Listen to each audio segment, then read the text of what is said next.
आज एआईसीसी के इस प्रेस कॉन्फ्रेंस में देशव्यापक जो एक आंतरिक सुरक्षा का विषय पिछले कई महीनों से और पिछले 2 सालों से विशेषकर एक चिंताजनक स्थिति उत्पन्न हुई है, उस पर एक और नई पहलू की कावियाद और शुरुआत हुई है। आंतरिक सुरक्षा एक ऐसा मामला है जिस पर कोई भी समझौता नहीं किया जा सकता, लेकिन जो खुलासा पिछले हफ्ते हुआ है कि मध्य प्रदेश के एंटी टेरर स्क्वाड ने खुलासा किया है आईएसआई के नेटवर्क के बारे में, जो भारत में चल रहा है, खास करके मध्य प्रदेश में चल रहा है। और इस खुलासे का जो anti terror squad Madhya Pradesh के ऑफिसर हैं, चीफ संजीव शामी जी ने किया था। ये सूचना जम्मू कश्मीर के सेक्टर आरएस पुरा से मिली थी, जब वहाँ के गिरफ्तार 2 आतंकवादियों ने ये खुलासा किया था कि मध्य प्रदेश के अंदर से आईएसआई को खुफिया जानकारी भारत की आंतरिक सुरक्षा के बारे में मिल रही है। एंटी टेरर स्क्वाड ने 11 लोगों को गिरफ्तार की थी और उनसे अत्याधुनिक उपकरण मिले हैं। लैपटॉप मिला है, 50 मोबाइल फोन मिले हैं, 3000 सिम कार्ड मिले हैं, 50 सिम के बॉक्सेस मिले हैं।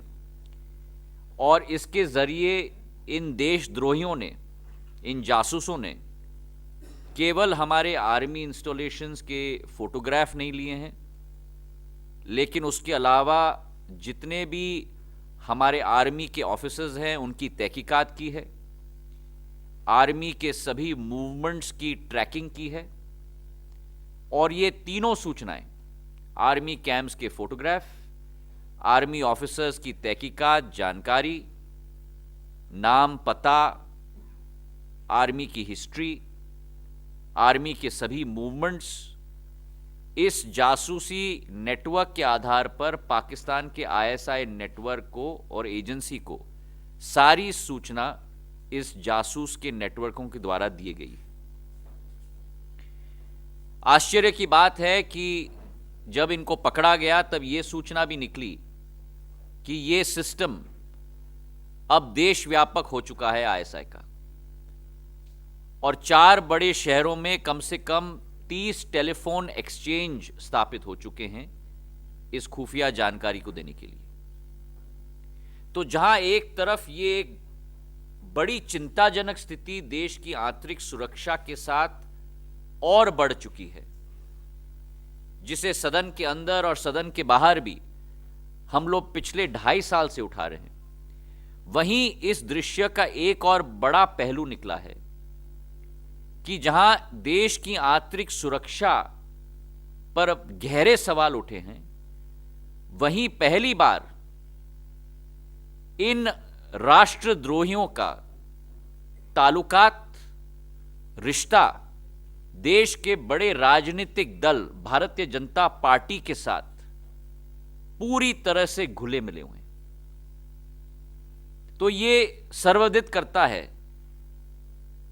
कि भारतीय जनता पार्टी विश्व की पहली पार्टी है, राजनीतिक पार्टी है, जिसके ऊपर एक ठप्पा लग चुका है कि यह एक आईएसआई सर्टिफाइड पार्टी बन चुकी है। और यही है बीजेपी का असली चेहरा, चरित्र और चलन। कम से कम 3 शख्स इन 11 में से सीधा तरीके से भारतीय जनता पार्टी के साथ जुड़े हुए हैं। पहला शख्स का नाम है ध्रुव सक्सेना, जिसको भोपाल से पकड़ा गया। यह भारतीय जनता युवा मोर्चा का सदस्य रहे हैं और आईटी सेल के संयोजक भी हैं।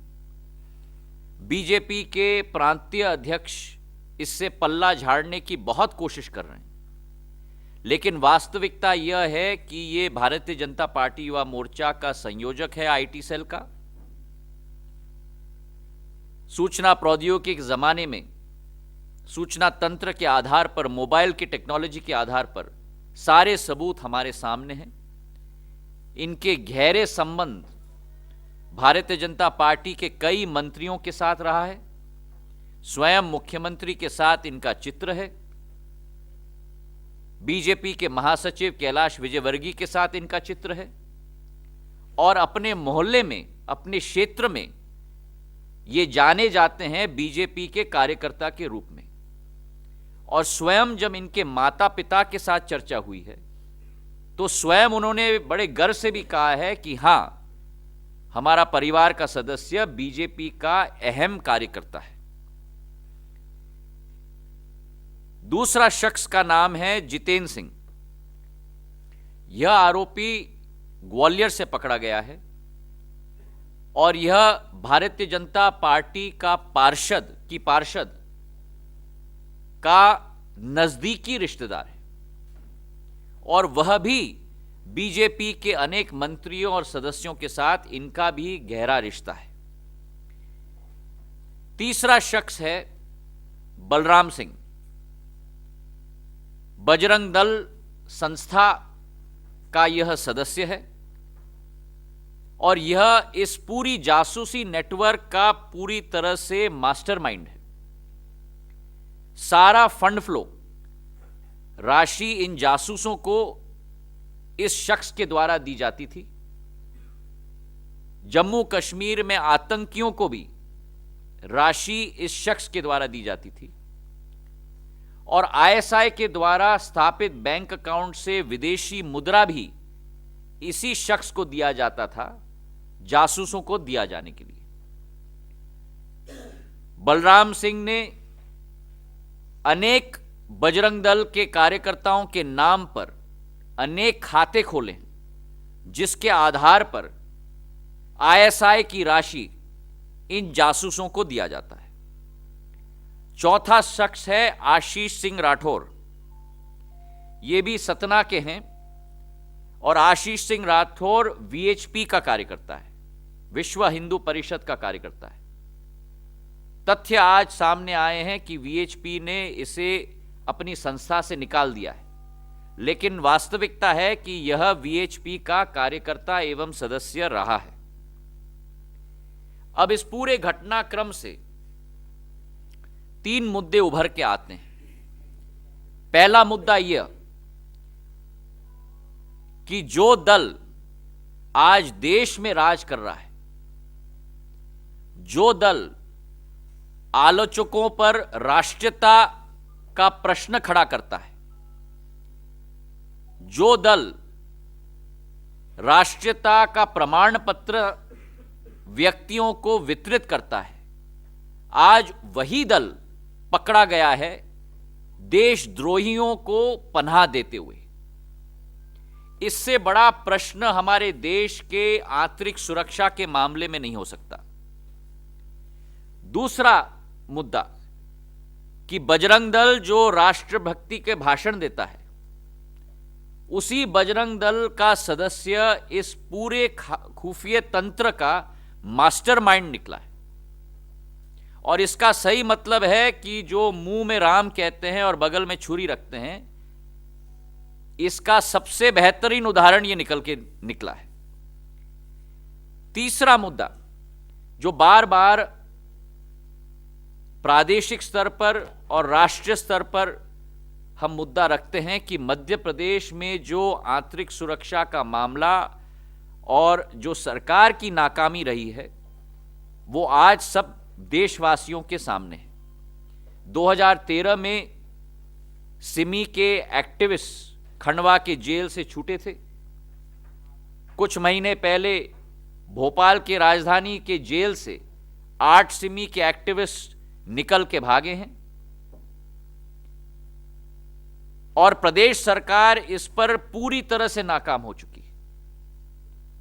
इनफैक्ट पूर्व आईजी जेल्स जी के अग्रवाल ने प्रदेश सरकार को लिखित पत्र में पूरी तरह से अवलोकन करने के लिए सारे मुद्दे रखे हैं कि किस तरीके से प्रदेश की आंतरिक सुरक्षा पूरी तरह से नाकाम हो चुकी है, लेकिन प्रदेश सरकार को जू भी नहीं सुनाई में दी। और सबसे महत्वपूर्ण कि सारा आईएसआई का नेटवर्क का टेलीफोन एक्सचेंज, पूरा नेटवर्क इनके नाक के नीचे चल रहा है और इनको इसके बारे में कोई सूचना नहीं। तो यह सही होगा अगर हम कहें कि हमारी प्रदेश सरकार मध्य प्रदेश में शायद राम भरोसे ही चल रही है। 5 प्रश्न हम केंद्र सरकार से करना चाहते हैं।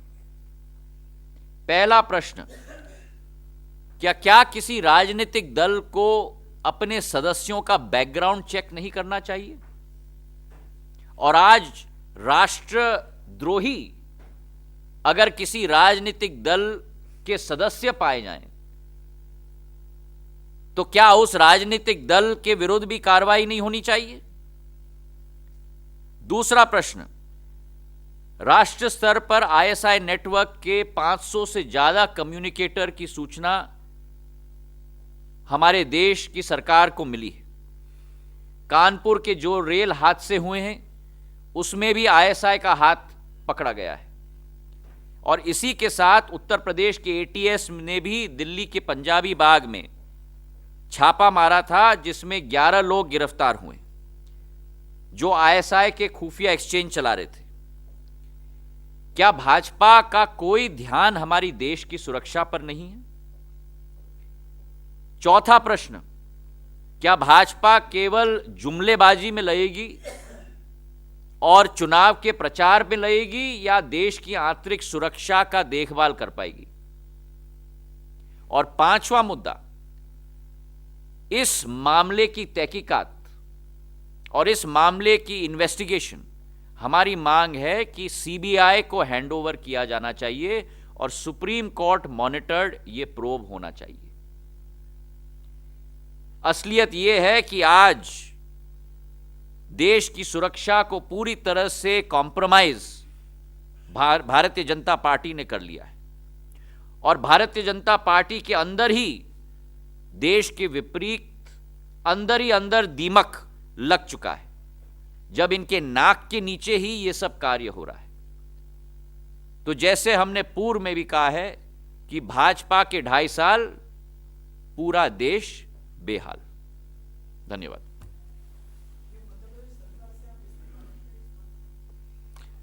ये मध्य प्रदेश सरकार को अपने गिरेबान में जरूर झांकना चाहिए कि जब इतना बड़ा नेटवर्क मध्य प्रदेश के अंदर चल रहा है आईएसआई का, जब सिमी के एक्टिविस्ट बार बार जेल से छूट रहे हैं, तो मध्य प्रदेश की सरकार की आंतरिक सुरक्षा का मामला तो पूरी तरह से मिट्टी पलीत हो चुकी है। तो यह निर्णय जरूर उनको अपने आप लेना चाहिए।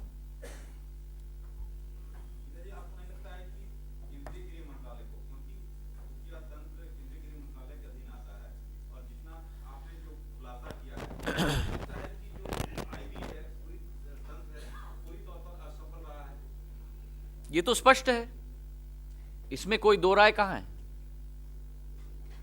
और जब हम लोग कह रहे हैं कि जो सूचना मिली है जिन लोगों को गिरफ्तार किया गया है उनसे, कि 4 बड़े शहर हैं जहां ऐसे 30 टेलीफोन के एक्सचेंज स्थापित हैं आईएसआई के, भारत के अंदर ही। और आईएसआई का नेटवर्क, ये भी मैं कहना चाहता हूं कि 12 फरवरी को गृह मंत्रालय का वेबसाइट हैक हो चुका है। यह पहले इतिहास में पहली बार हो रहा है, कभी नहीं हुआ कि भारत का स्वयं गृह मंत्रालय का वेबसाइट हैक हो गया। एनएसजी का वेबसाइट भारत में हैक हो चुका है और उसमें भारत विरोधी कई वक्तव्य छापे गए। तो प्रश्न है कि हमारी सरकार कर क्या रही है, जब नई टेक्नोलॉजी के आधार पर आतंकवादी और राष्ट्रद्रोही तत्व भारत में स्थापित होकर हमारी सरकारी एजेंसी को ही हैक कर रहे हैं। तो यह बड़ा प्रश्न देश के सामने है आज, और यही मुद्दा जो हम पिछले 2.5 साल से उठा रहे हैं। कि घटनाएं हो रही हैं जम्मू कश्मीर में, मध्य प्रदेश में, खुफिया तंत्र पाया जा रहा है और यह सरकार रंगे हाथे पाई जा रही है कि कुंभकर्ण की नींद सो रही है। सर अभी आप आंतरिक सुरक्षा की बात कर रहे हैं। सेना प्रमुख ने जो कश्मीर के बारे में कहा, इस बारे में आपका क्या रिएक्शन है? देखिए, देश की आंतरिक सुरक्षा का मामला एक गंभीर मामला है और इस पे कोई समझौता नहीं हो सकता। लेकिन मैंने पिछले सदन के सत्र में भी कहा था, मासूमों पर अत्याचार भी नहीं होना चाहिए। जो लोग गलत काम में मौजूद हैं उनके विरुद्ध कार्रवाई होनी चाहिए। लेकिन जिस तरीके से बच्चों को अंधा किया गया, उस समय 1 साल पहले की मैं बात कर रहा हूं, जो घटना हुई थी कश्मीर में, मासूमों के विरुद्ध अत्याचार नहीं होना चाहिए। तो यह संयम बरतने की जरूरत है। कोई भी पनाह नहीं देना चाहता है गलत लोगों को। सख्त से सख्त कार्रवाई गलत लोगों के विरुद्ध जरूर होनी चाहिए, लेकिन वो तहकीकात के आधार पर होना चाहिए।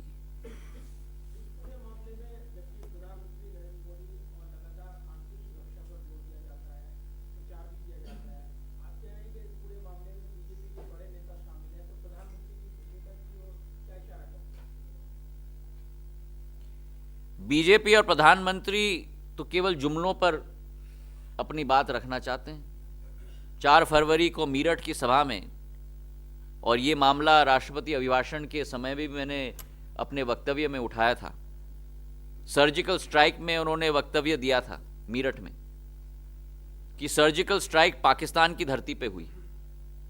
तो आज देश की जनता इस प्रश्न की जवाब चाहती है, क्या पाकिस्तान ऑक्युपाइड कश्मीर की धरती अब पाकिस्तान की धरती बन चुकी?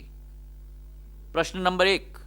और प्रश्न नंबर 2, क्या भारत ने अपना अधिकार पीओके की धरती पर पूरी तरह से अपने हाथों से निकाल दिया है? इन दोनों प्रश्न का जवाब मुझे प्रधानमंत्री के वक्तव्य में मुझे नहीं मिला। संसद के पटल में अनेक मुद्दों पर चर्चा की, पर मेरे सीधे साधे 2 प्रश्नों का जवाब नहीं मिला। तो जुमलेबाजी और भाषणबाजी अलग होती है और जमीनी स्तर पर काम अलग होता है। सर्जिकल स्ट्राइक के बाद भी घुसपैठ पर, सीज फायर वायलेशंस पर सबसे ज्यादा वृद्धि हुई है।